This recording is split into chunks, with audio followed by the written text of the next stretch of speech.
কলকাতায় মুসলিম বস্তি হওয়ায় মিলছে না নাগরিক সুবিধা। অভিযোগ উঠেছে 17 দিন ধরে বিচ্ছিন্ন পানির সংযোগ। সুপেয় পানির জন্য তাই ছুটতে হচ্ছে দূর দূরান্তে। এমন অভিযোগ কলকাতার কাশীপুর জেটি ঘাট সংলগ্ন জ্যোতিনগর কলোনির বাসিন্দাদের। প্রায় 500 মুসলিম পরিবার বাস করে এই বস্তিতে, যেখানে কেউ 50, 60 কিংবা 70 বছর ধরে বংশ পরম্পরায় বাস করে আসছেন। পানির সংযোগ বন্ধ থাকায় অনেকেই বাধ্য হয়ে গঙ্গার পানি ব্যবহার করছেন। স্থানীয়দের অভিযোগ, প্রশাসন ও কর্পোরেশনে জানিয়েও মেলেনি সমাধান। এমনকি উচ্ছেদের আশঙ্কাও করছেন তারা।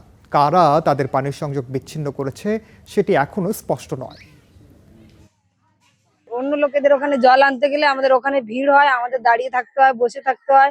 আমরা কতটা গঙ্গা থেকেও জল তুলে আমরা খাওয়া শুরু করে দিয়েছি। ছোট ছোট বাচ্চারা এতটুকু বাচ্চারা স্কুলে পানির পিয়াসায় মরে যাচ্ছে, ঘরে আসে জল পায় না। এখন গঙ্গার জল করে করে খাওয়াতে হচ্ছে। কষ্ট করতে হবে, লাইন যখন কেটে দিয়েছে জলের একটা ব্যবস্থা করতে হবে।